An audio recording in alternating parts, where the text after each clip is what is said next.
ऐसा कहा कि खबर नहीं जिन्हें अपने दीन और मजहब की, हमें वो दीन का मतलब सिखाने निकले हैं। अहम जिना के सब मुखालिफ है, इसलिए भारत को अपना वतन माने। बहुत बहुत शुक्रिया आपका कि आपने एक अहम मौजू पर मुझे बोलने का मौका इनायत फरमाया। और बड़े अफसोस की बात है कि बड़ी धूमधाम से हुकूमत की तरफ से इस बात को रखा गया, मगर 30 से ज़्यादा MP यहाँ पर मौजूद नहीं है। मैडम, पहले तो मैं वज़ीर आज़म की इस बात की मजम्मत करता हूँ और उनको बताना चाहूँगा कि जिना के बारे में उन्होंने जो कहा था, हम तो जिना के सख्त मुखालिफ है, इसलिए भारत को अपना वतन माने। मगर 42 में आपके प्यारे वीर और जिना की पार्टी ने नॉर्थ वेस्ट फ्रंटियर, सिंध और बंगाल में मिलकर हुकूमत चलाई और उस हुकूमत ने 1.5 लाख हिंदू और मुसलमानों को अंग्रेजों की फौज में शामिल कराया ताकि वो लड़े। तो किसी शायर ने अच्छा कहा था वजीर आजम के बारे में कि फरेब देकर जमाने को पारसा ना बनिए, इन्हें कहो कि वो बंदा बने खुदा ना बने, अमीर शहर यही चाहता या हजरत कि हमारी चीख गले में रहे सदा ना बने। दूसरी बात मैडम, हमारे वजीर दिफा जनाब राजनाथ सिंह साहब ने बड़ा ही अजीब व गरीब और तकलीफ दे बात कही उम्मुल मोमिनीन के बारे में और उम्मुल किताब के बारे में। उम्मुल मोमिनीन उनको कहते हैं जो हमारे प्रॉफिट मोहम्मद सल्लल्लाहु अलैहि वसल्लम की वाइफ हैं। वो हम तमाम मुसलमानों की माँ, हम उनको तस्वुर करते हैं, मगर हम उनकी इबादत नहीं करते। हम अपनी माँ की इबादत नहीं करते। उम्मुल किताब कुरान है, हम कुरान की इबादत नहीं करते। कुरान अल्लाह का भिजा हुआ कलाम है। तो उसके बारे में भी शायर ने अच्छा कहा कि खबर नहीं जिन्हें अपने दीन और मजहब की, हमें वो दीन का मतलब सिखाने निकले हैं। अहम बात यह है कि मैडम, हमारे मुल्क का आइन का इस लफ्ज से आगाज होता है, वी द पीपल। इसका आगाज भारत माता के नाम से नहीं होता है। हमारे संविधान का जो प्रियम्बल है वो क्या कहता है? Liberty of thought, expression, belief, faith and worship. अगर दस्तूर का ये पहला सफा ये बात करता है तो फिर कैसे किसी शहरी को किसी खुदा, देवी, देवता की इबादत करने पर या सजदा करने पर मजबूर किया जा सकता है? आप ही की पार्टी से आज की जो बातें हुई है इसी का बोल रही हैं। हमारे कॉन्स्टिट्यूंट असेंबली में मैडम एक मोहतरमा थी रोहिणी कुमार चौधरी ने एक तजवीज दी थी कि प्रियम्बल में किसी देवी के नाम से शुरू हो। उन्होंने खास तौर से वंदे मातरम का जिक्र किया, मगर उसको कबूल नहीं किया गया। फिर KV कामत साहब ने एक तजवीज दी कि इट्स सिटीजन्स को बदलकर हर सिटीजन्स किया जाए और खुदा के नाम से शुरू किया जाए। वो तरमीम को मुस्तरद कर दिया गया। हमारे संविधान का उसूल यह है कि भारत क्या है, उसकी अवाम है, अवामी कानून की मुसन्निफ है, अवाम मर्जी से सबसे बालातर है, अवामी हाकिम है। मुल्क किसी खुदा, देवी, देवता, मजहबी इलामत के नाम से नहीं चलता, ना मुल्क किसी एक मजहब की मिल्कियत है। इसीलिए बाबा साहब अम्बेडकर ने क्या कहा था? उन्होंने मदर इंडिया के नजरिए को मुस्तरद किया। बाबा साहब ने एक नई इस्तिलाह वजह कर दी और कहा कि भिक्षित भारत, ये बाबा साहब अम्बेडकर ने कहा। अब मैडम, अगर मजहबी आजादी इस आइन का बुनियादी उसूल है तो सवाल यह पैदा होता है कि उस वक्त हमारे जो कॉन्स्टिट्यूंट असेंबली के प्रेसिडेंट थे जनाब राजेंद्र प्रसाद साहब ने किस बुनियाद पर वंदे मातरम को कौमी तराना करार दिया? ना तो कोई सेक्युलर रेजोल्यूशन है इसके बारे में। मैडम, मैं आपको बताना चाहूंगा कि जुडिशरी क्या कहती है। बीजू इमैनुअल केस है 1986 का, जिसमें जिहोवा विटनेस ने कहा कि मैं नेशनल एंथम के वक्त खड़े रहूंगी, पढ़ूंगी नहीं। सुप्रीम कोर्ट ने कहा कि उसने कोई गुनाह नहीं किया। वहीं एक 2017 का केस है अश्विनी उपाध्याय का केस सुप्रीम कोर्ट का, उन्हें कहा गाइडलाइंस दिए जाएं वंदे मातरम पर, सुप्रीम कोर्ट ने नहीं कह दिया। फिर आप आ जाइए madam, prevention of insult act national 1971, इसमें नेशनल सॉन्ग नहीं है, सिर्फ नेशनल एम्बलम और आपका नेशनल एंथम है।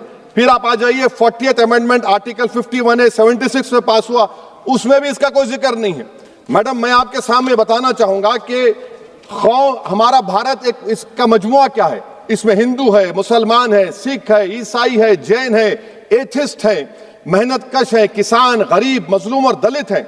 मगर अगर जो तकारीर आज हमने यहां पर सुनी और बाहर जो सुनते हैं, अगर भारत को देवी कहने और उसके आगे सजदा करने, तो दरअसल कौम परस्ती को, वतन से मोहब्बत को मजहब में तब्दील कर रहे और फिर यहां पर बोल रहे कि अगर भारत में रहना है तो वंदे मातरम गाना पड़ेगा। भाई, ये तो संविधान के खिलाफ है, सुप्रीम कोर्ट के जजमेंट के खिलाफ है। अगर वंदे मातरम मैडम कौमियत का मियार है तो फिर सवाल यह है कि हजरत मोहानी की कौमियत क्या थी जिसने इनकलाब जिंदाबाद का नारा दिया? अगर यूसुफ मेहरली ने quit India Simon go back का नारा दिया तो उसकी कौमियत क्या थी? अगर हैदराबाद से मौलवी अलाउद्दीन जो मक्का मस्जिद का पहला मुजरिम है काला पानी में, और तूबेबाज खान जो मारकर लाश को लटका दिया गया था हैदराबाद में 8 दिन तक, उसकी कौमियत क्या थी? अगर इनायतुल्लाह काफी जो जिहाद का फतवा अंग्रेजों के खिलाफ दिया मुरादाबाद में, जब उनको 2 दिन में फांसी की सजा दी गई, और जब फांसी की सजा के वो जा रहे हैं तो इनायतुल्लाह मौलाना काफी की जबान पर क्या था? वो रसूलुल्लाह हमारे प्रॉफिट की नात पढ़ रहे थे। क्या पढ़ रहे थे? कोई गुल बाकी रहेगा ना चमन रह जाएगा, पर रसूलुल्लाह का दीन हसन रह जाएगा। तो उनकी कौमियत क्या थी? माल्टा की जेल में महमूदुल हसन, हुसैन अहमद मदनी 6 महीने माल्टा की जेल की ग्राउंड में पड़े रहे, उनकी कौमियत क्या थी? अल्लामा फजल खैराबादी का वो सेल काला पानी का पुकार पुकार कर इनसे पूछ रहा है, जो वहीं पर मर गए, खबर वहां पर है, बताओ मेरी कौमियत क्या थी? मैडम, मैं एक मुसलमान हूं, मैं इस्लाम को मानने वाला बावकार इंसान हूं, और मेरे मजहब की बुनियादी तालीम तौहीद है, ला इलाहा इल्लल्लाह, नहीं है कोई खुदा सिवा अल्लाह के। और कुरान में अल्लाह क्या बोल रहा? इय्याका नअबुदु इय्याका नस्तईन, तुम मेरी इबादत करो, मुझे मानो। मुझे कहां से मिल रहा? आर्टिकल 25 से मिल रहा है। मुझे कहां से मिल रहा है? Liberty of thought, expression, belief, faith and worship से मिल रहा है। तो इसको जोड़ना ये बहुत ही खतरनाक होगा। और हमारे प्रॉफेट मोहम्मद सल्लल्लाहु अलैहि वसल्लम जब मदीने को गए तो उन्होंने उस वतन के लिए दुआ की, कहा कि अल्लाह मदीने की मोहब्बत हमारे दिलों में और इजाफा कर दे, मक्के से ज्यादा कर दे। तो ये इस्लाम, मुसलमान होना, हमारे ईमान में मुल्क की मोहब्बत बीच में नहीं आती, और मुल्क से मोहब्बत है और रहेगी हमेशा, क्योंकि ये अजीम कुर्बानियां यहां पर शामिल है जिन्होंने जंग आजादी में हिस्सा नहीं लिया। आज अगर वो वतन की मोहब्बत का दर्ज देंगे तो बड़ा गलत होगा। मैडम, मैं आपके सामने एक चीज पढ़ूंगा। 1937 रविंद्रनाथ टैगोर ने लेटर लिखा सुभाष चंद्र बोस को, मैं सिर्फ किसी ने नहीं पढ़ा ये। क्या कहा टैगोर साहब ने? But parliament is a place of union for all religious groups and there the song cannot be appropriate. When Bengali Muslims show sign of stubborn fanatism, we regard it intolerable. When we too copy them and make unreasonable demands, it will be self-defeating. ये मैं इसको ले करूंगा madam, आप देख लीजिए। फिर दूसरी तरफ मैडम आप आ जाइए, मैं यहाँ पर बैठकर, हाँ, जितने तकारीर यहाँ पर हुए सब जनगण मन पर तनकीद किए। तो मैडम मुझे ये कहना पड़ेगा कि जनगण मन पर आप लोग इतनी तकलीफ क्यों उठा रहे हैं? आखिर इतनी तकलीफ क्यों है? तो मैं जब जाकर देखा तो मुझे 28 दिसंबर का ऑर्गेनाइजर मैगजीन का आर्टिकल मिला, जिसमें ऑर्गेनाइजर लिखता है कि what is the moral sanction behind government choice of Janagana Mana, except that it can be made an item of entertainment at the sumptuous parties thrown by government officials. आप बताइए, इसका बोलेंगे आप? और फिर उसके काइंड कैसा करते हैं? It will mean we can not love our motherhood. Madam please, it will mean that Vande Mataram is buried alive with the word Jangan Mana on the tombstone, for the tomb will also be of Jangan Mana of the will of the people. इस पर आप क्या बोलेंगे? Madam, मैं आपको ये बताना चाह रहा हूं कि वतन की मोहब्बत हमारे लिए बहुत अहम है, मगर ये बताइए हमको कि अभी मैडम यहाँ पर आनंद मठ के बारे में बहुत कुछ कहा गया। मैं सिर्फ 2 मिसालें आपको देता हूं। आनंद मठ के पेज नंबर 70 और 80 को पढ़ लीजिए। इसके बाद सनातन जहां मुसलमानों के घर पाते थे, इन्हें आग लगा देते थे। आप पेज नंबर 98 पढ़िए, हमें सिर्फ इन मुसलमानों को जड़ से खत्म करना है क्योंकि खुदा के दुश्मन बन चुके हैं। फिर आप पेज नंबर 115-16 दीजिए। फिर मुख्तलिफ इलाकों में मुसलमानों को सदा देने के लिए भेजे जाते, जहां मुसलमान आबादी नजर आती जला दिया जाता। फिर आप देख लीजिए मैडम, सफे नंबर 120 पेज 120, बंकिम लिखते हैं कि सनातनियों को मालूम नहीं था कि अंग्रेज हिंदुस्तान को निजात दिलाने वाले हैं।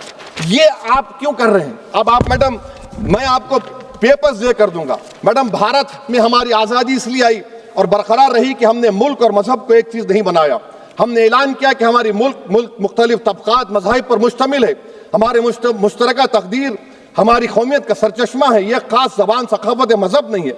अगर वंदे मातरम का मतन कौम और मजहब को एक बना देता है, अगर हम इसे टेस्ट बनाते हैं वफादारी का, तो फिर मान लीजिए कि यह गांधी, अंबेडकर, टैगोर, बोस और लाखों आजादी के सिपाहियों की सोच को छोड़कर गोडसे की सोच की हिंदू कौमी परस्ताना, मैडम खत्म कर रहा हूं, कौमी हिंदू कौम परस्ताना को अख्तियार करेंगे।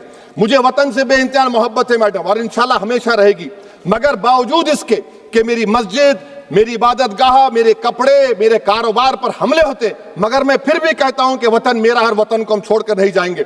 मगर हुब्बुल वतनी का क्या मुतालबा है?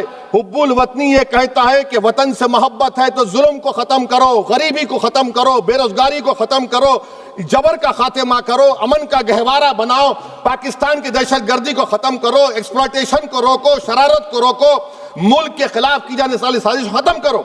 मैडम, भारत एक चमन है जहां पर हर फूल को खिलना चाहिए, और अगर कोई इस फूल के अगर पूरे फूल खिलेंगे तो उसकी खुशबू से ये वतन मौतर होगा। मगर अगर इस चमन का माली ये कहेगा कि एक ही फूल खिलेगा, तो मैं जिम्मेदारी के साथ कह रहा हूं, अगर एक ही फूल खिलेगा तो वो सहरा बन जाएगा और माली माली नहीं रहेगा, वो जल्लाद कहलाएगा। तो इसीलिए मैडम, हम उम्मीद करते हैं कि हुकूमत इस पर जोर जबर ना करे। मेरा राइट है, यकीनन मैं जानता हूं कि आजादी के लड़ाई में वंदे मातरम का नारा था, मगर अगर आप इसको जबर करेंगे तो ये संविधान के खिलाफ है। वफादारी का सर्टिफिकेट हमसे मत लीजिए मैडम, खत्म कर रहा हूं। वफादारी का सर्टिफिकेट हमसे मत लीजिए। आपके बुजुर्गों के कोई एक किताब में लिख के क्या लिखा है बता दीजिए, कहां पर क्या लिखा हुआ है। तो मैं मैडम, मैं इस शेर पर अपनी बात को खत्म कर रहा हूं मैडम, मैं इस शेर पर अपनी बात को खत्म कर रहा हूं मैडम, मैं अपनी बात को खत्म कर देता हूं मैडम, क्योंकि आप बहुत जल्दी में हैं। कि भारत जिंदाबाद, हिंदू मुसलमान जिंदाबाद, दलित जिंदाबाद, ईसाई जिंदाबाद, आदिवासी जिंदाबाद, जो किसी खुदा को नहीं मानते वो भी जिंदाबाद, और मैडम सब पिछड़ा सब आ गया इसमें। तो हम उम्मीद करते कि इस रूह को आप समझेंगे, अगर आप सिर्फ अपनी आइडियोलॉजी को लेकर चलेंगे। और आखिर में मैडम, जनाब बंकिम चंद्रा साहब के बारे में मैं आपके सामने डॉक्यूमेंट लेकर रहा हूं कि उन्होंने बीए का एग्जाम पास नहीं किया था, 7 मार्क्स से फेल हो गए थे, ये भी रख रहा हूं। तो आप जिसका लिटरेरी जायंट बता रहे, ये नहीं है। बहुत बहुत शुक्रिया। धन्यवाद सभापति महोदया।